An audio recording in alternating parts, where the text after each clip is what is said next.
Les États-Unis ont logiquement renvoyé le président Moubarak et essayé de placer comme successeur Omar Suleiman, mais ceci n'a pas tenu quelques heures et il a fallu transmettre le pouvoir à un conseil militaire.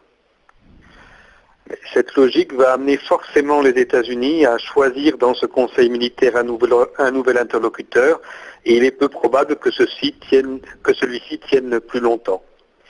Donc on va continuer dans les prochaines semaines à voir les uns et les autres se succéder dans l'espoir que l'un de ces militaires arrivera à canaliser le peuple et à lui faire oublier les accords de Camp David.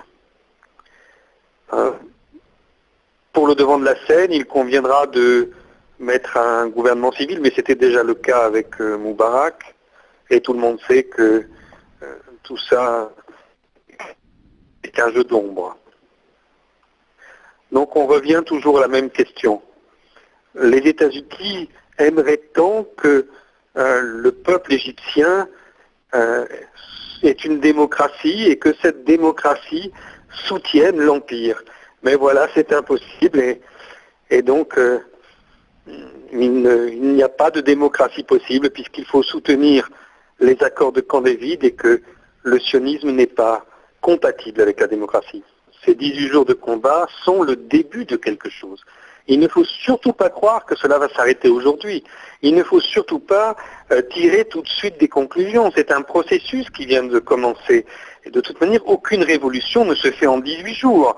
Ça, c'est uniquement les pseudo-révolutions colorées, celles qui se contentent de changer un monarque par un autre.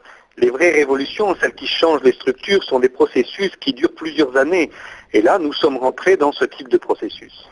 À partir du moment où l'expression devient libre, on voit tout de suite surgir de nouveaux leaders et le peuple choisira ses leaders légitimement.